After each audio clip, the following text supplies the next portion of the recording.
تیسری صفات علم اور ذکر۔ علم دو طریقے کا ہوتا ہے، ایک فضائل کا علم، دوسرے مسائل کا علم۔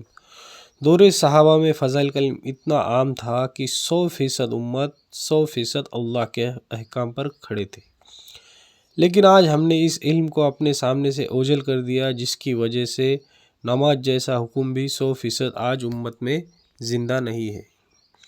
فضائل والے علم سے عمل کا شوق پیدا ہوگا اور مسائل والے علم سے عمل صحیح ہوگا۔ عمل صحیح ہونا یعنی حضور صلی اللہ علیہ وسلم کے طریقے پر آنا۔ ہر وہ عمل اللہ تعالیٰ کو محبوب ہے جو عمل حضور صلی اللہ علیہ وسلم کے طریقے پر ہو۔ اس سے ہٹ کر جو بھی عمل ہوگا اللہ تعالیٰ اس کی طرف دیکھیں گے بھی نہیں۔ اس لیے فرماتے ہیں جہنم میں جانے کے سینکڑوں راستے ہیں اور جنت میں جانے کا ایک ہی راستہ ہے، وہ ہے محمد الرسول اللہ صلی اللہ علیہ وسلم۔ اس علم کو حاصل کرنے کے لیے سب سے پہلے دعوت دیں گے تاکہ ہمارے اندر تحقیقات کا جذبہ پیدا ہو جائے اور جہالت کی بنیاد ختم ہو جائے۔ دوسرا مشق، اپنی ذات سے مشق کریں گے۔ جہاں کہیں بھی فضائل کے حلقے لگتے ہو وہاں اپنے آپ کو محتاج بنا کر پورے آداب کی رعایت کے ساتھ میں بٹھانا۔ اسی طرح فضائل کی کتابوں انفرادی مطالبہ بھی کرنا ہے۔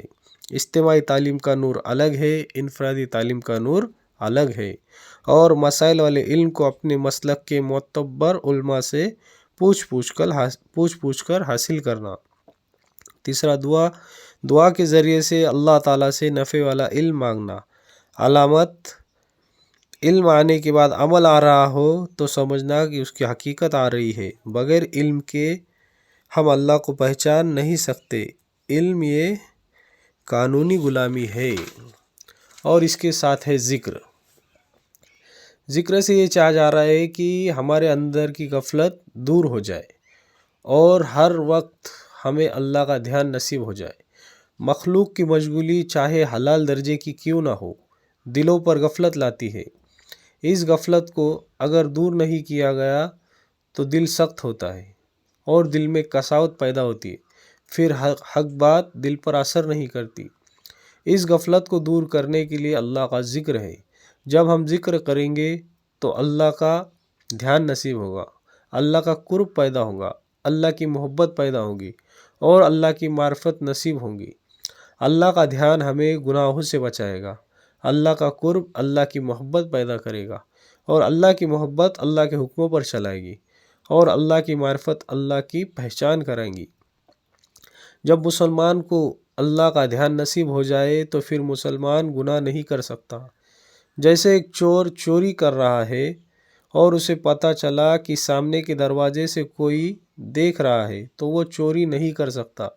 اسی طرح مسلمان کو اس کا دھیان پیدا ہو جائے کہ اللہ مجھے دیکھ رہا ہے تو مسلمان گناہ نہیں کر سکتا۔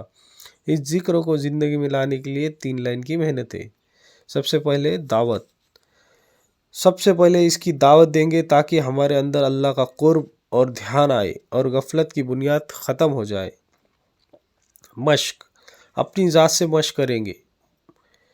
مشق میں سب سے پہلے قرآن پاک کی تلاوت ہے، روزانہ 1 پارہ یا آدھا پارہ یا کم سے کم پاؤ پارہ۔